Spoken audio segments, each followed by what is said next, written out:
भाई और बहनों, इस कलयुग की बिचली पीढ़ी में जहां पर काल का भयंकर दबाव है, भयंकर प्रेशर है आत्माओं के ऊपर, उसने तीनों गुणों का फुल वॉल्यूम खोल रखा है कि ये जीव किसी भी प्रकार से या तो उस सच्चे मुर्शिद, सच्चे सतगुरु, सच्चे संत सतगुरु रामपाल जी की शरण में ना आ जाए, और अगर शरण में आ भी जाए तो ये भक्ति ना कर पाए, ये मर्यादाओं में ना रह पाए, ये आधी अधूरी भक्ति करता रहे, ये गुरु को प्रसन्न ना कर पाए, ये गुरु के हृदय में, गुरु के चरणों में जगह ना बना पाए। उसकी पूरी कोशिश रहेगी। और वर्तमान में वो चद्दर ओढ़ के नहीं सो रहा है। इस कलयुग की बिचली पीढ़ी में अनंत आत्माओं को लेकर जाने का जो एग्रीमेंट हुआ था कबीर परमेश्वर सतगुरु रामपाल जी और इस काल बली ज्योति निरंजन के बीच में, तो स्वयं काल ने परमेश्वर से कहा था कि आप चौथे युग कलयुग में जितनी मर्जी आत्माएं सतलोक ले जाना। तो वर्तमान में वो काल जिसका हम सब भोजन हैं, अनंत बार भोजन बन चुके हैं, वो अपने भोजन को इतनी आसानी से भला कैसे छोड़ेगा, कैसे जाने देगा, कैसे मर्यादाओं में रहकर हमारी भक्ति को सफल होने देगा। तो दयाल यानी कबीर परमेश्वर सतगुरु रामपाल जी जिस कदर संघर्ष और प्रयास दिन रात हम आत्माओं के लिए कर रहे हैं, हमें शुद्ध करने के लिए, पाक और पवित्र करने के लिए, मर्यादित बनाने के लिए, उससे कहीं ज्यादा प्रयास ये काल बली गुप्त रूप में, सूक्ष्म रूप में, क्योंकि सबके सामने प्रकट नहीं होता, इसको श्राप लगा हुआ है, इसलिए ये अमर्यादित भक्तों के अंदर प्रवेश करके प्रेत की तरह, भूत की तरह या कुप्रेरणा करके अपने रिमोट के माध्यम से उनकी मर्यादाएं तोड़वाता है, भक्ति मार्ग से उनको दूर करता है, और अन्य आत्माओं को भी उन लोगों के माध्यम से दूर करवाने का पूरा पूरा प्रयास करता है और वर्तमान में कर रहा है। और 90% ये काल बली अपनी साजिश में, अपने षड्यंत्र में सफल हो रहा है। और काल की इस सफलता का श्रेय यदि किसी को दिया जा सकता है वर्तमान में, तो परम पूज्य सतगुरु रामपाल जी परमेश्वर जी की कलयुगी संतान को, उनके कलयुगी निकम्मे, नालायक, जाहिल, गवार, मंद बुद्धि, पशु तुल्य बुद्धि वाले उनके दोनों बेटों को, उनके भाई को इसका श्रेय दिया जा सकता है, जो समस्त मर्यादाओं को तोड़कर, छिन्न भिन्न करके, काल की गोद में बैठकर, काल के पक्ष में होकर सतगुरु की आत्माओं को काल के मुख में भेज रहे हैं। ये पोस्टर देखकर आप लोगों की समझ में आ गया होगा आज हम किन दो महापुरुषों के ऊपर लाइव आ रहे हैं। और ये महापुरुष लगातार अपने परम पिता काल की गोद में बैठकर, काल के पक्ष में खड़े होकर सतगुरु रामपाल जी परमेश्वर जी के मार्ग को निरंतर पीछे की ओर धकेल रहे हैं। ये दो मूर्तियां जिनके चेहरे मैंने स्पेशल राउंड कर रखे हैं नीले कलर के पेन से, ये दो नालायक, निकम्मे, मूर्ख, मंदबुद्धि, जाहिल, गवार, स्टूपिड, नॉनसेंस, जितना कुछ कहा जाए उतना थोड़ा इनके लिए। ये उपमाएं हैं इनके लिए। ये दोनों नालायक सतगुरु रामपाल जी परमेश्वर जी के कलयुगी परिवार से हैं, उनके कलयुगी बेटे हैं ये। और लगातार 2014 बरवाला कांड के बाद से इन्होंने जो कुकर्म किए हैं, उनके ऊपर 1000 पेज की पुस्तक भी थोड़ी पड़ जाए, 1000 पेज की पुस्तक भी। ये काल के द्वारा भेजे गए स्पेशल एजेंट हैं, स्पेशल दूत हैं उनके मार्ग में। जिस प्रकार उस कबीर परमेश्वर के भक्ति मार्ग में 650 साल पहले इस काल ने, ज्योति निरंजन ने, क्षर पुरुष ने, ब्रह्म ने, इस शैतान ने कमाल नाम के लड़के को भेजा, और वो कमाल नाम का लड़का जिसको सतगुरु ने अपने बेटे की तरह रखा, पालन पोषण किया, शिक्षा दीक्षा दी, अंत में वही कमाल नाम का लड़का गुरुद्रोही हुआ। क्योंकि काल 21 ब्रह्मांड का स्वामी है, छोटी मोटी पावर नहीं है, जिसने ब्रह्मा विष्णु महेश की चुटिया पकड़ के उनको घुमा रखा है। उनको भी सद्बुद्धि नहीं आने देता, उनको भी सतभक्ति नहीं करने देता। फिर इन कलयुगी कीड़े मकोड़ों की क्या औकात है? ये कौन से खेत की मूड़ी है? अगर सतगुरु को परमात्मा मान के भक्ति अगर नहीं की, प्रत्येक मर्यादा में रह के भक्ति नहीं की, तो इनको भक्ति करने देगा।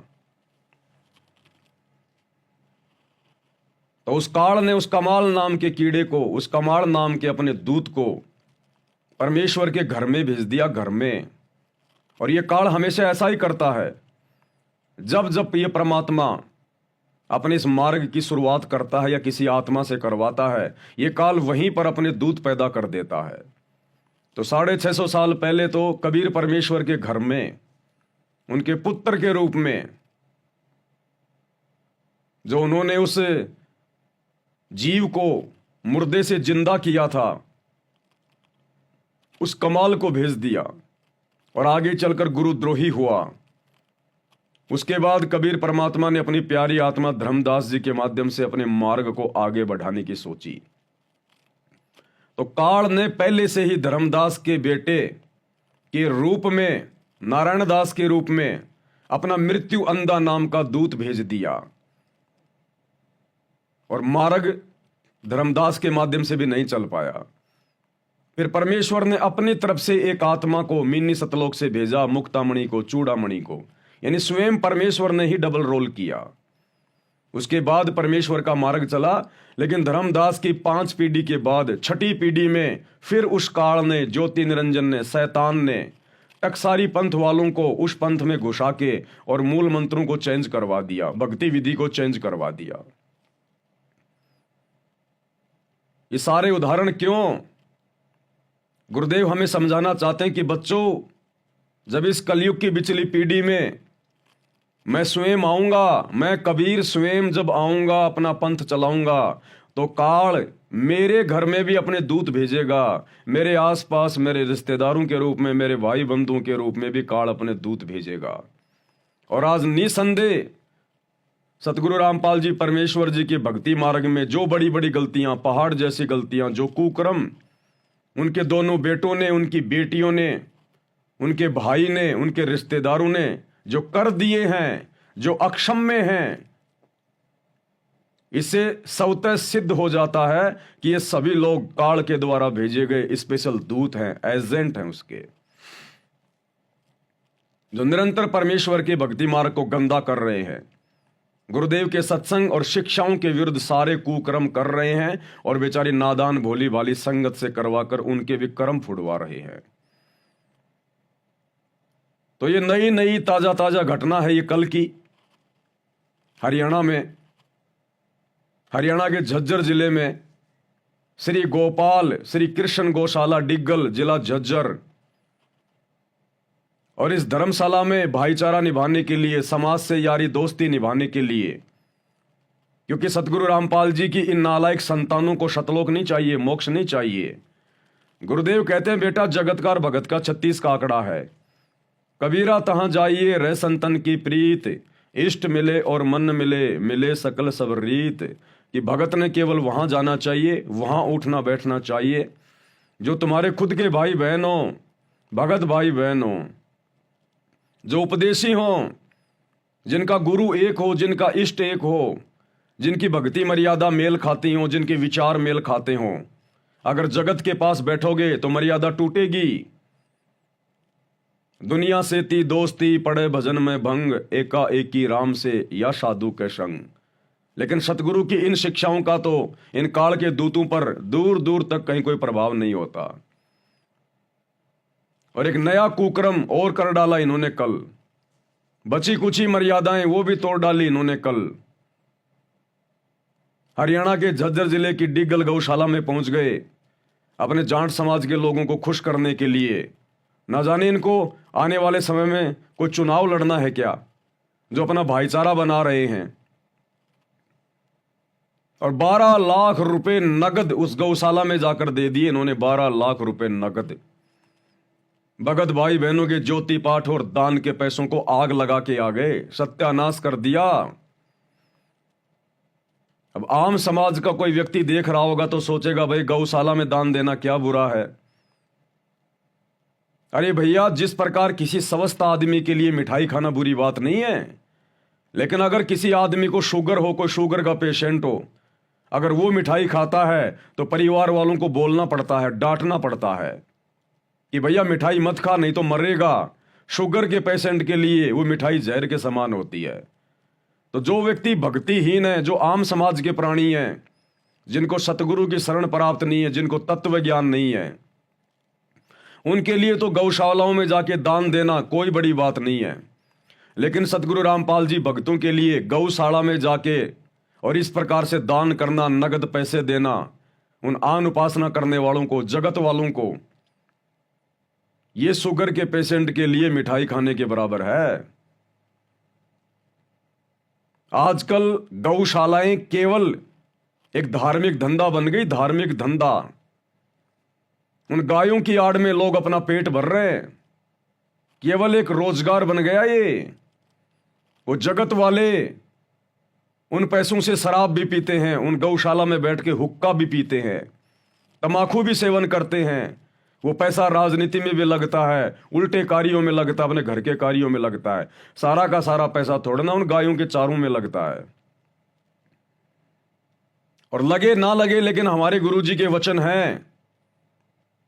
ये पहली बात तो हमने इस प्रकार के लफड़ों में पड़ना नहीं है।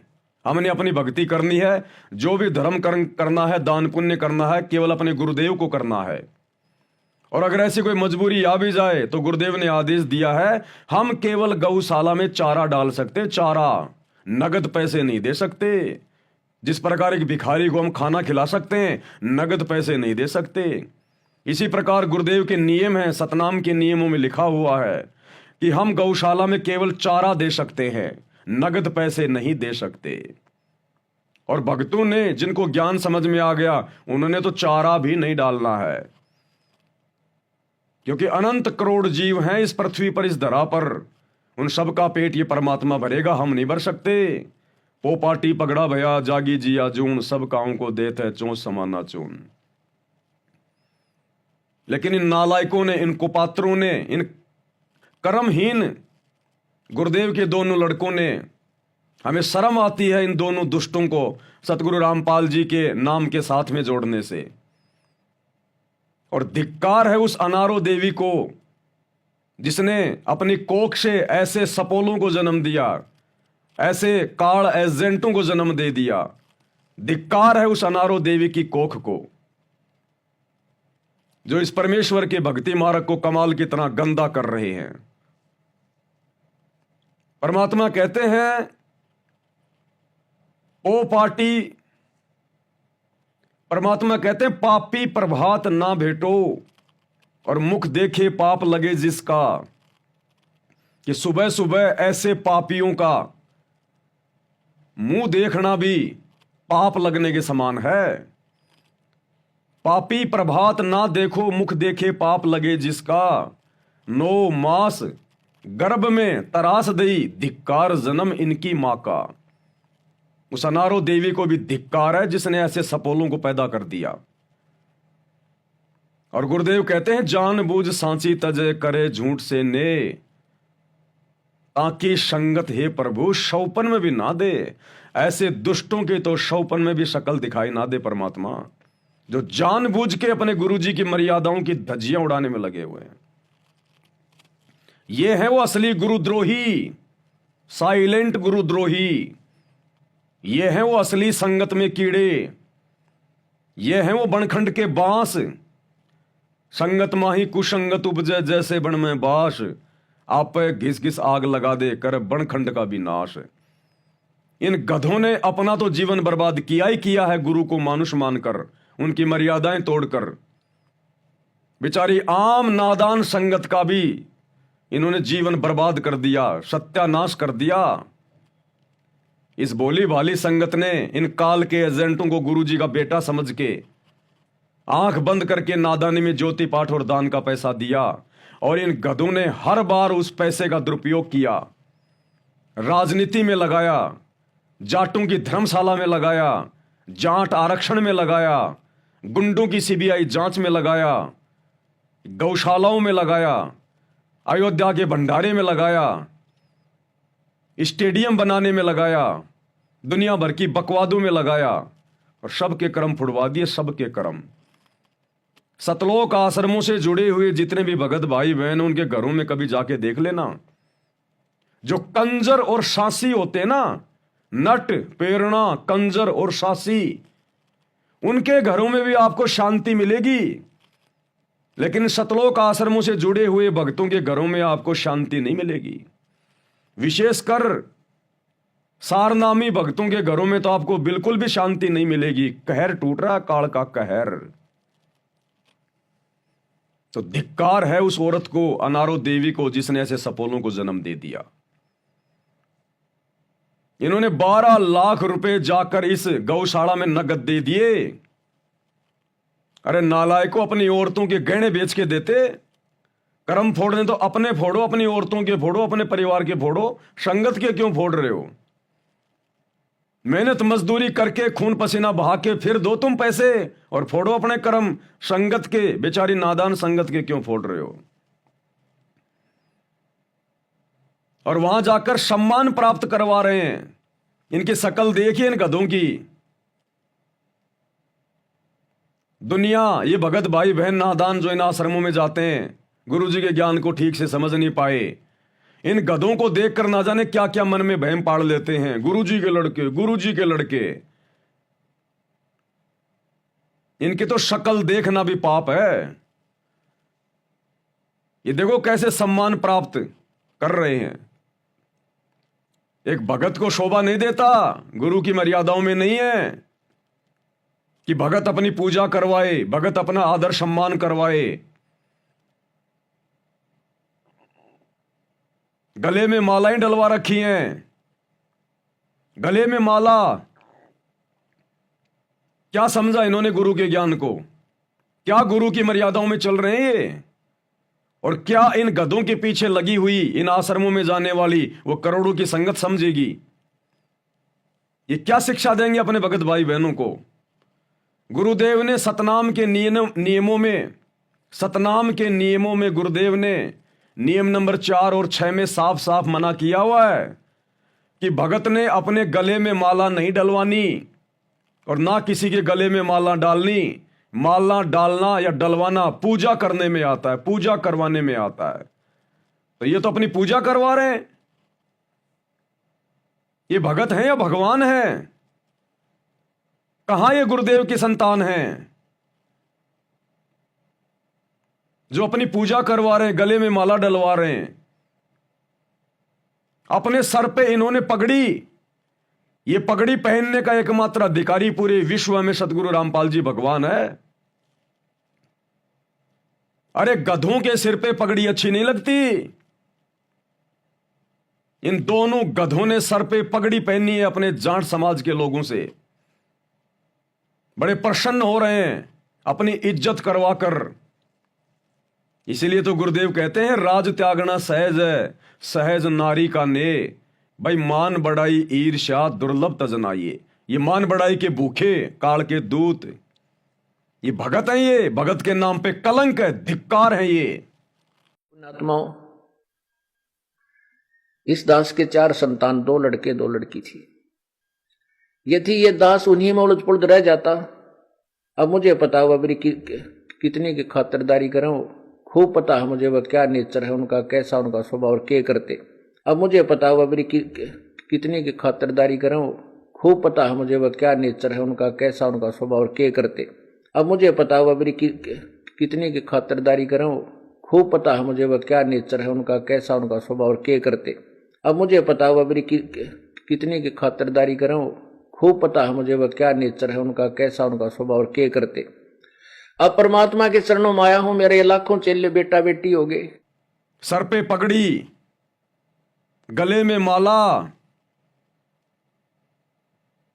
और सबसे बड़ी मर्यादा क्या तोड़ी है इन दुष्टों ने? गुरुदेव कहते हैं 100 वर्ष सतगुरु की पूजा, एक दिन आन उपासी, वो अपराधी आत्मा फिर पड़े काल की फांसी। इनके हाथों में क्या है जरा ध्यान से देख लो। इनके हाथों में जो ट्रॉफी है, जो इनके जाट भाइयों ने इनको दी है, इनको भेंट की है, और इन्होंने उसको स्वीकार कर लिया। इनके हाथों में श्री कृष्ण जी की तस्वीर, मूर्ति, काल के पुत्र की मूर्ति, जो गौशालाओं में रखी होती है, गाय होती है, उस गाय के आगे श्री कृष्ण खड़ा होता है मुरली लेके। ये पित्तल की, ये तांबे की मूर्ति उन जगत वालों ने इन गधों को भेंट कर दी और इन गधों ने सहर्ष उसको स्वीकार कर लिया। इसको कहते हैं आन उपासना।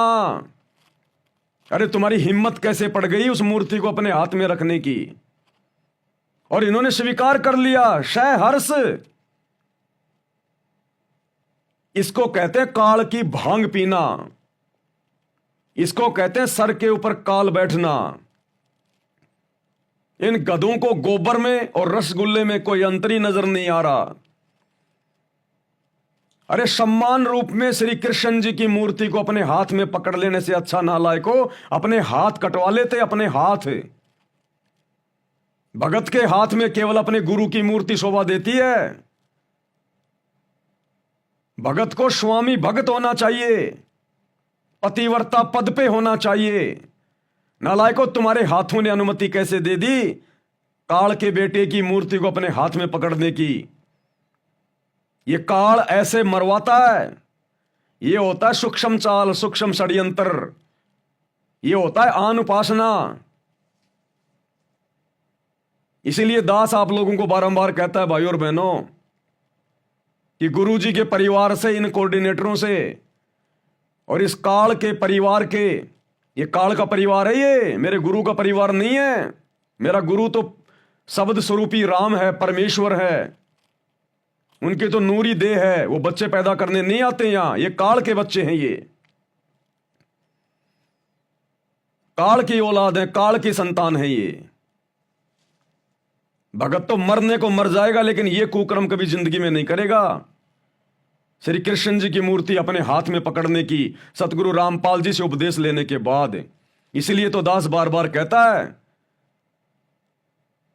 कि ये गुरु जी का ये कलयुगी परिवार, ये कोऑर्डिनेटर और इनके पीछे लगी हुई करोड़ों की संगत, इनसे चाहे श्री रामपाल जी की भक्ति करवा लो, चाहे श्री राम की भक्ति करवा लो, इन गधों को पता ही नहीं है हम क्या कर रहे हैं।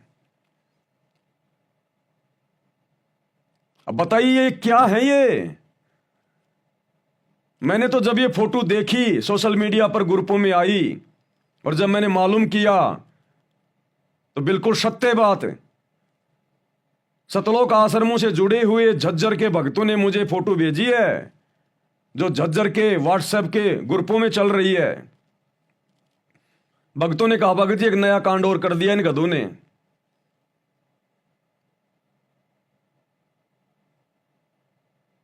तो भाई और बहनों देख लो तुम्हारी आंखों के सामने क्या हो रहा है। इसलिए सतगुरु रामपाल जी भगवान हिसार जेल में जाके बैठे हैं, ऐसे गधों की छटनी करने के लिए, इस गंदगी को अपने सतभक्ति मार्ग से बाहर निकालने के लिए। 20 साल हो गई थी सतगुरु रामपाल जी भगवान को सब कुछ सहन करते करते। तब जाकर परमेश्वर ने सात संगतियां शुरू करवाई अंत में कि कुछ आत्मा तो लेके जाऊं सतलोक में, या अब की बार भी खाली जाऊंगा। ये सतलोक जाने के काम नहीं है, इनके लिए तो नरक भी अलग बनाना पड़ेगा, नरक भी अलग। सतगुरु से उपदेश लेने के बाद, ऐसी निर्मल भक्ति मिलने के बाद, और ये काल की पूजा कर रहे हैं, काल की गोद में बैठ के सतगुरु की आत्माओं का सत्यानाश कर रहे हैं। जब गुरु के लड़के ये कर रहे हैं तो बाकी संगत क्या करेगी? भाई और बहनों, गुरुदेव भगवान ने हमें एक छोटा सा सत्संग सुनाया, एक किसान का और उसके बेटे का। और क्या कहा गुरुदेव ने सत्संग में धर्मदास जी को समझाते हुए? पहले आप सुन लीजिएगा, छोटा सा सत्संग है गुरुदेव भगवान का। धर्मदास जी से प्रार्थना की कि जैसे एक किसान था, उसको बहुत ही देर के उपरांत एक संतान रूप में पुत्र प्राप्त हुआ। पुत्र 12 वर्ष का हुआ तो पिता की आयु 65 वर्ष की हो चुकी थी। किसान ने सोचा कि मैं वृद्ध हो चुका हूं, ना जाने कब यहां से जाने का समय आ जाए, मेरा पुत्र अभी बच्चा है, इसके लिए मैं अपने इस कृषि के अनुभव को लिख देता हूं और बच्चे को कह देता हूं, बेटा जब भी तू किसी वस्तु के में किसी भी क्रिया में, किसी फसल के बीजने में अगर तू दिक्कत महसूस करे तो मेरे द्वारा लिखे हुए इस अनुभव का सहयोग लेना और इसको पढ़ लेना। वो किसान समझो सतगुरु रामपाल जी भगवान है, और वो नादान बच्चे समझो हम संगत वाले हैं। और गुरुदेव भगवान को पता था इस बात का कि काल मेरे सतभक्ति मार्ग में जाल फैलाएगा, षड्यंत्र रचेगा और मेरे परिवार को मोरा बनाएगा, और मेरे परिवार के पीछे पूरी संगत को कुएं में धकेलेगा। तो पता था गुरुदेव भगवान को। तो गुरुदेव भगवान ने हमें सत्संग कर दिए, हमें पुस्तकें लिख लिख के दे दी, अपना भक्ति का अनुभव बता दिया कि बच्चों काल का जाल क्या है, सतगुरु की भक्ति क्या है। अगर कभी धर्म संकट की स्थिति पैदा हो जाए तो तुम कैसे बाहर निकलोगे, मर्यादाओं को कैसे फॉलो करोगे, कैसे ध्यान रखोगे, कैसे तुम बच पाओगे, अपनी भक्ति को बचा पाओगे। तो जिस प्रकार उस किसान के बेटे ने, उस किसान ने देखा कि मेरा बेटा अभी छोटा है, मेरी उम्र ज्यादा है, क्यों ना मैं अपनी भक्ति का अनुभव, मैं अपनी खेती बाड़ी का अनुभव इस डायरी में लिख देता हूं और बच्चे को कह देता हूं कि बेटे मेरे मरने के बाद जैसा मैंने इस डायरी में लिखा तू वैसा ही करना, सफल हो जाएगा। तो गुरुदेव भगवान ने, इस परमेश्वर को पता है कि ये काल का लोक है, मैं भी सदा नहीं रहूंगा, और मेरे जाने के बाद ये काल मेरे बच्चों को भ्रमित ना कर दे। क्यों ना मैं अपने अनुभव, अपनी भक्ति की बातें सत्संग कर करके डीवीडी में भर दूं, किताबें लिख लिख के दे दूं, ताकि मेरी गैर हाजिरी में, मेरी अनुपस्थिति में, चाहे मैं अपने मिशन के तहत जेल में जाऊं या मैं सतलोक जाऊं, मेरे पीछे से मेरे बच्चे मेरे भक्ति अनुभव को पढ़कर और काल के जाल से बचे रहेंगे, मार नहीं खाएंगे। तो वो किसान समझो सतगुरु रामपाल जी भगवान, और वो बच्चा समझो आप और हम संगत वाले। पिता की मृत्यु हो जाती है, सतगुरु रामपाल जी भगवान अपने मिशन के तहत जेल में चले जाते हैं, और वो पुत्र प्रतिदिन पिता के अनुभव को एक बार पाठ कर लेता है, और पीछे से ये संगत रोजाना गुरुदेव की तीनों समय की आरती सुन रही है, सत्संग सुन लेती है रोजाना। और जैसे पिता ने उसमें लिखा है ऐसे वो क्रिया कर नहीं रहा, और जैसा सतगुरु रामपाल जी भगवान ने सत्संगों में बताया, नियम मर्यादा बताई, पुस्तकों में बातें बताई, जो शिक्षा दी, वैसा कोई माई का लाल कर नहीं रहा। तो क्या वो सफल हो जाएगा अपने कृषि के व्यवसाय में?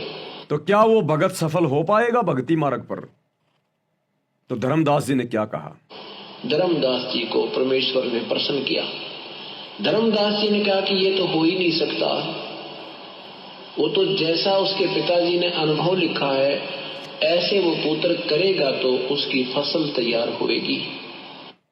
ठीक इसी प्रकार जैसा हमारे गुरुदेव भगवान ने सत्संगों में हमें करने के लिए कहा है, पुस्तकों में जो करने के लिए लिखा है, जो नियम और मर्यादा हमें दी है, यदि हम वैसा ही करेंगे, उसी तरह मर्यादाओं में रह के भक्ति करेंगे, तो हम भगत भक्ति पर सफल हो पाएंगे।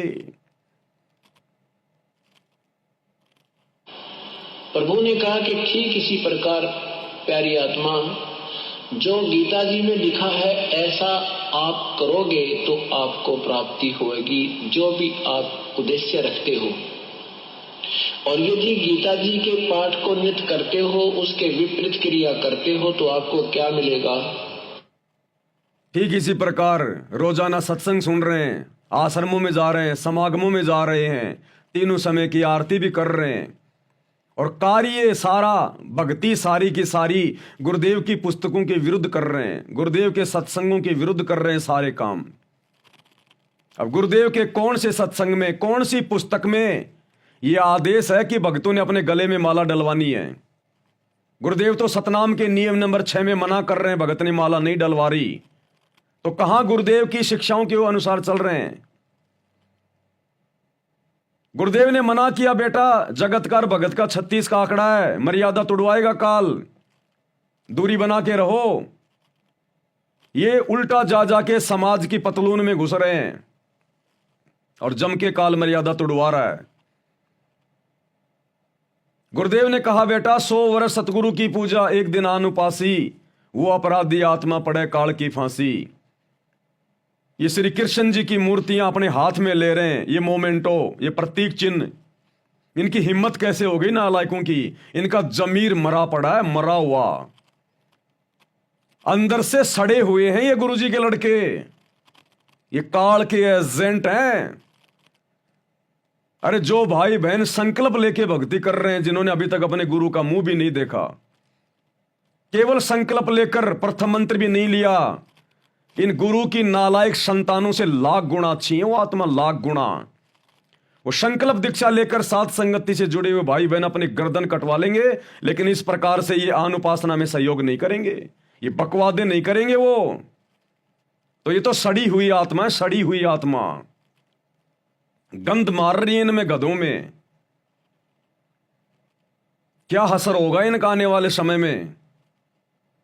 इन्होंने हल्के में ले लिया अपने बाप को, अपने गुरु को, इस परमात्मा को इन्होंने हल्के में ले ली मर्यादा और भक्ति। इसीलिए तो कहते हैं घर का जोगी जोगना, बाहर का जोगी सिद्ध, और दीपक तले हमेशा अंधेरा रहता है। इसीलिए दास बारंबार आप भाई बहनों को कहता है कि वो गुरु की पत्नी जो 25 साल तक एक ही बेड पे सोई, एक ही खाट पे सोई उनके साथ में, वो कैसे आज उनको भगवान मान लेगी? कभी नहीं मान सकती। ऊपर से चाहे कितना ढोंग करे, कितना दिखावा करे, जुबान से चाहे सतगुरु रामपाल जी को कुछ भी कहे, परमात्मा कहे, भगवान कहे, वो हृदय से कभी उसको अपना परमपिता परमेश्वर कबीर नहीं मान सकती। ये नालायक संताने जो बचपन से उनके साथ में रहे हैं, एक ही परिवार में रहे हैं, ये कभी जिंदगी में भी अपने बाप को भगवान नहीं मान सकते। वो भाई महेंद्र जो बचपन से भाई के साथ में रहा है, आपस में भाइयों में तू मैं भी होती है, बड़े होने पर औरतों को लेकर, जमीन को लेकर, अन्य मामलों को लेकर मनमुटाव भी होता है। वो भाई कभी भी अपने भाई को भगवान नहीं मान सकता। वो जुबान से चाहे कितना ही औपचारिकता करे, भगवान है, परमात्मा है। अगर मानते तो आज इनमें डर होता, इनमें भय होता, इनकी रूह कांप जाती। ये सर पे पगड़ी और गले में माला और हाथ में श्री कृष्ण जी का ये मोमेंटो पकड़ने से पहले ये अपने हाथ कटवाना पसंद करते, इस मूर्ति को अपने हाथ में पकड़ने से पहले। ये सतगुरु के भगत हैं, ये तो काल के भगत हैं, काल के भगत। और ये नादान संगत इनके पीछे लट्टू हो रही है। अंत में देखना हशर कितना बुरा होगा। आम संगत से, आम जगत वालों से भी भयंकर दुर्गति यहीं पर इन संत रामपाल जी के परिवार वालों की होगी। तो गुरुदेव के कौन से संविधान में, कौन सी मर्यादा में, कौन सी पुस्तक में, कौन से सत्संग, कौन से जो है वो सत्संग में जो क्रिया आज उनका ये कलयुगी परिवार कर रहा है, ये करने के आदेश है भाई। टोटल कर्म गुरुदेव के विधान के विपरीत, सत्संगों के विपरीत, ज्ञान के विपरीत है।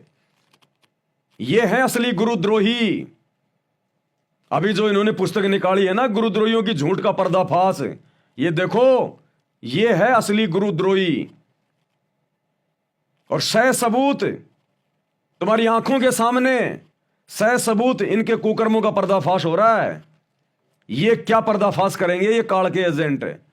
पर्दाफाश तो सतगुरु इनका करवा रहा है रोजाना पिछले 10 साल से। अगर संगत समझ जाए तो, नहीं तो दुर्गति दरवाजे पे खड़ी है, दरवाजे पे। तो धर्मदास ने कहा कि जैसा उसके बाप ने अपना अनुभव लिखा है, अगर वो बेटा वैसा करेगा तो ही सफल होगा, नहीं तो नहीं हो पाएगा। भाई जो गुरु बचन पे डट के, कट गे फंद 84 के, कट गे फंद 84 के, कट गे फंद 84 के।